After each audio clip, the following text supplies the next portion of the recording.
Yeah, it's back in the original garage that's off the house that you see, and you probably recognize some of this. It's, it's not, it's where our dailies now. The new garage that we built on the other side is basically where it lives with the vet, and that's where you usually see my videos from. But it's over here because winter came, snow's on the ground, we're doing the tire exchange thing, so we've got 3 cars to do here, and Blake's got his car. Anyway, so it's a weekend event of using the lift for things other than these.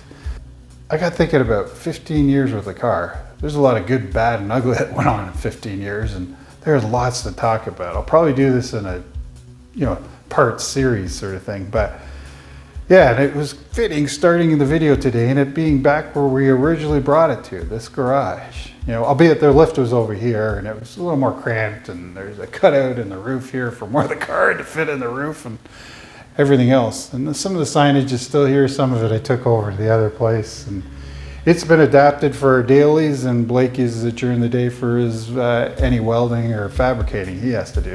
But with that, that's what this video is going to be about. Everything I went through. I was looking back at the website and the early blogs that I had on this thing, and I'd forgotten all the things that had happened and we had done with this car over the years. And it was interesting.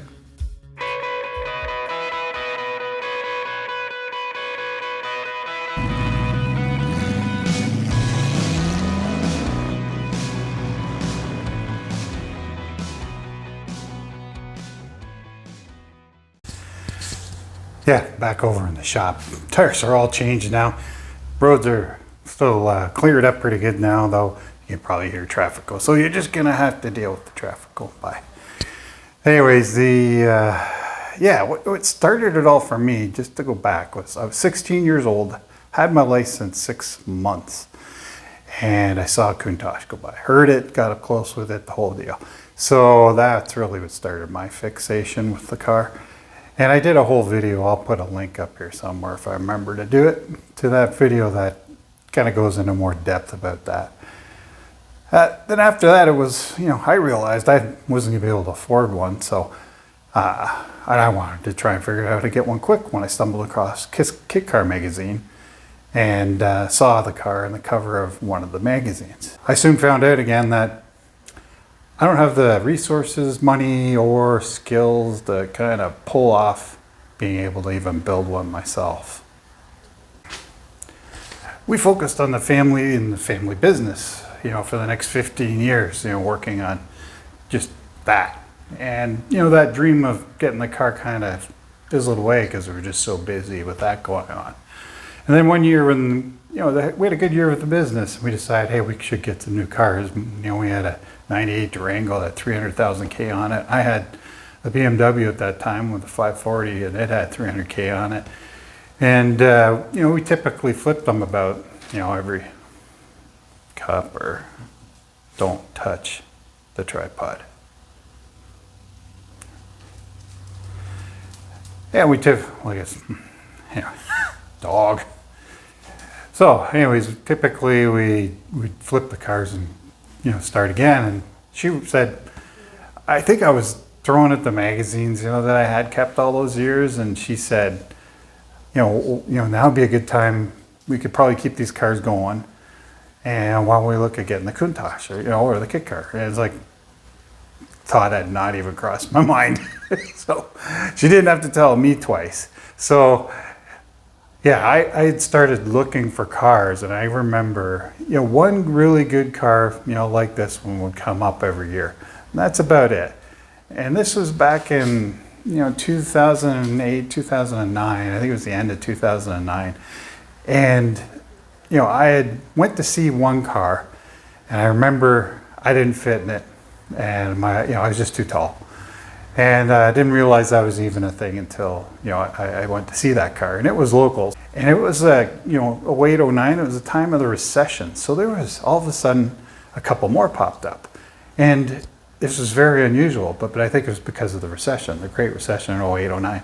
So anyways, I just decided, you know what, I'll wait till spring, go check them out, because some were in the US and had to travel to go see them. And lo and behold, this one pops up. Close to me in Ottawa, it's about a 4-hour drive. where I could go see it. And the next thing you know, we had made a deal. I got it shipped back, and I remember bringing it back and telling the kids, hey, you guys don't know it, but we just got a rock star in the family. And that was true, because even the day that we took it, we were out in front of the warehouse. We had no room for it here, so we were out in front of the warehouse where we were going to store it, and we were taking squirt bottles in February, and it was freezing cold. And I took a bunch of pictures that day, and I just stored it and put it away because we didn't have room and the garage wasn't ready for it. I wasn't expecting to buy one. So we did that, and I remember when the kids were helping me clean the car out in front.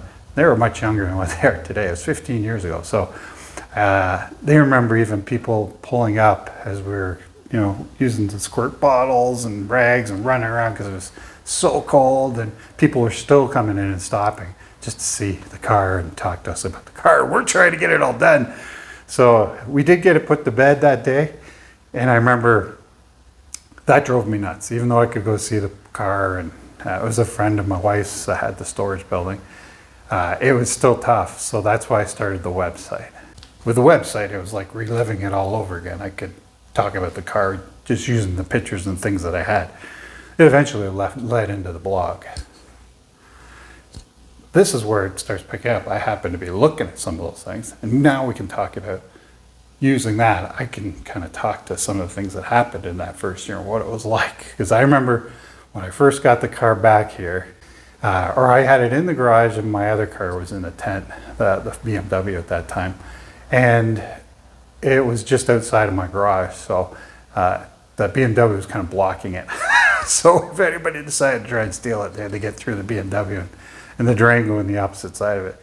But I remember those times because once we got it back in the spring and I could start driving it after I got it back here, which was only a 10-minute drive, I just would start doing laps around the block here. And I'm out in the country, so around the blocks, a good, 6 kilometers, 10 kilometers. And I would just do gradually farther and farther away so I got comfortable with the car. Because this is my dream car. And that's what a lot of people don't realize is, even though it's a kit car, it was not so much about the driving experience, the noise, and I was really fixated, even though I loved that V12 noise that I heard when I was young. Just the looks of it were so striking to me that just being able to have it here doing what I do quite often like this does quite a bit for me. So when I was driving it, I didn't know, I knew the guy that had it before me wasn't really mechanically inclined and there was some work to do to it. So, which I was fine with. Continuity issues. Another day, carrying on with the video. So with that, knowing that the past owner was and all that mechanically inclined, I knew when I test drove it, there's some issues with it that I would have to look after. And I've forgotten how many issues we had in that first year. There are so many. I'm just gonna do a voiceover and list them all and show what I have of it, because there is a lot. Well, the first drive I went out with the wife, around town, wouldn't you know it, a fuel line came off and we started pumping fuel into the ground. I remember somebody flagging us over for seeing it, and you could start to smell it. So we shut it down. I looked inside, and sure enough, it was this part right here. The return line had popped off to the tank, and it was pumping fuel all over the place. It wasn't at a huge rate because it was a return, so it wasn't too bad, but I was able to put that line back on. But as you can see, there's no barb there. There should have been a barb on it and a clamp on it, a proper fuel injection clamp. The tricky part is I could tell the hose was really hard, and that was basically the ethanol fuels wrecking the line. So I changed out that line and we fixed it. But we did make it back. It was after I put that back on, it was fine. I got home and, well, that was the first fixed. Welcome, wife, to what it's like with a replica.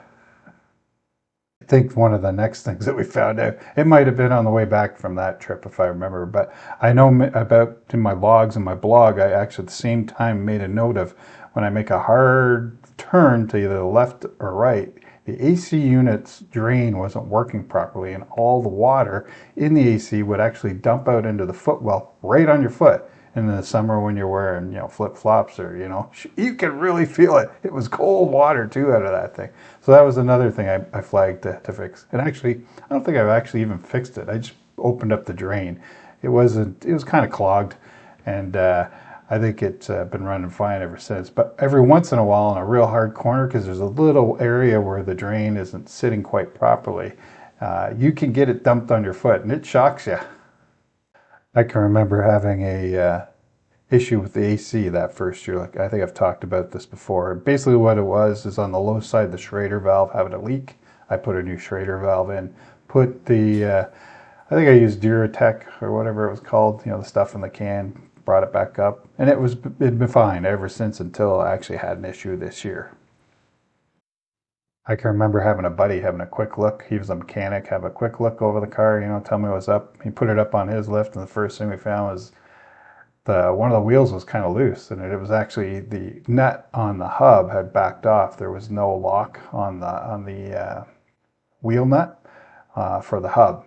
And so anyways, he told me about that. I went and got one, and we put it on it and put a cotter key on it. It's fine now, but it's a good thing we found it. After we got that solved, and we were doing the tire, grab the wheel and kind of shaking things, and that was the other thing we noticed is the tie rod ends that for the rear end, they're loose, and it was creating just a little bit of play there. So I had to replace those as well. One of the scary ones was, I remember just about to leave for a show, put my foot on the brake pedal, it went to the floor. Not a fun feeling. Luckily, I think it was still in the garage. We hadn't pulled it out. And so I just went, and obviously I knew where brake fluid is coming out somewhere. And I thought I heard it. And sure enough, it was a flex hose rubbing on the front tires that caused it. And I just had to tie it back and keep it from on certain angles hitting the tire. And that's basically what the problem was.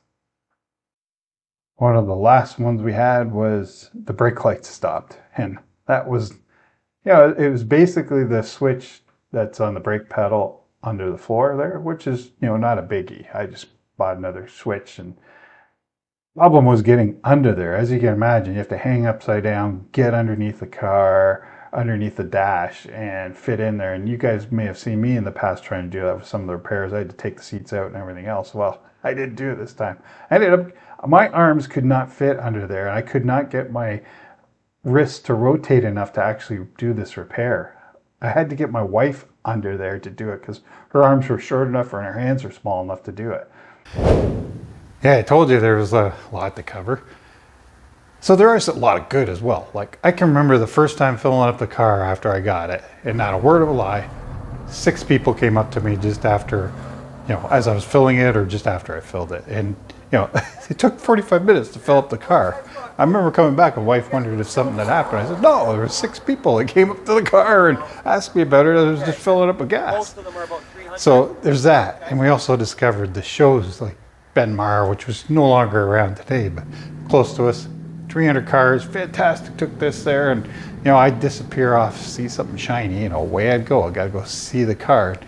And what I did tell you earlier is the car was actually registered. It's under my wife's name because we were so busy with the business. I didn't have time to register. I just told my wife, hey, it's gonna be a pain in the butt registering this thing because it's a kit car, all that. And we basically said, talking to my buddies here, and we live in kind of rural area. They said, go to this town way out here, little place, one person in there, been there for years, they'll get it registered for you. So my wife did that, and I remember saying, hey, do you want me to just put it in my name? I said, yeah, just put it in your name, no big deal. And you go do it, because I don't have time for this. So she did that. And because of that, every time at the shows, when people come up to, oh, is this your car? And I'll look and say, no, hers. And when the guys see the look on their face, it's unbelievable, thinking that they are positive it's mine, and they're just breaking the ice to have something to talk about. And I have to come back with, no, technically it's not mine, it's hers. So And it worked out really well because often I get to the shows, I see something shiny and off I go to look at them.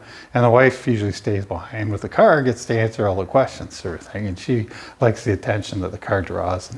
And the family has always enjoyed that. Me too. You know. I can remember visiting family and friends as well.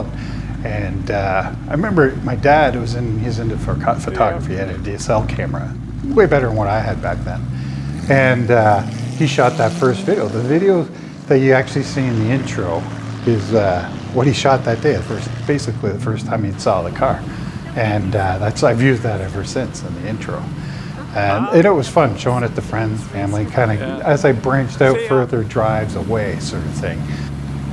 What also happened, remember now, this is just the first year, is I got reached out by the guy that built it. Luke Chartrand reached out to me. I can't remember how he knew or how he found out or if I reached out to him, or I can't remember the whole scenario. But anyways, he said he had built the car and gave me a bit of background on the car.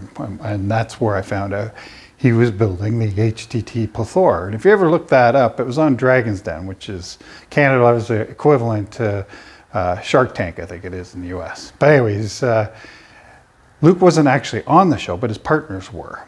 And the whole thing about that was Luke built this car to prove to some investors that he built the prototype of the Plethora. And what he did is had this car up against the kit car, against the real one. You know, John Skydio. If you look at the back of my car, you see he worked at John Skydio at the time. So anyways, with that connection, he was able to get the money for the investments to build the Plethora that was on the show, Dragon's Den, which was really super cool. Single-seater car. If you ever get a chance to look it up, it's pretty cool. Anyways, not sure it's around anymore. Anyways, I still get in touch with Luke, and the reason he wasn't probably on the show is he doesn't know any English, and I don't know any French. So the only way we communicate is through Facebook Translate. That's what it is.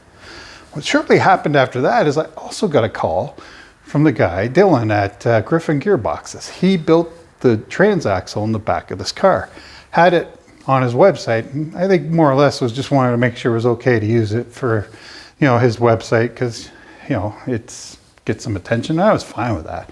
And he also gave me some history of the gearbox, and that's where I learned there's some issues with the gearbox. And that was part of the reason they were selling it at the time. So anyways, long story short, the car had issues as well as all those things I listed to you. Now I'm learning there could be a gearbox issue with this thing.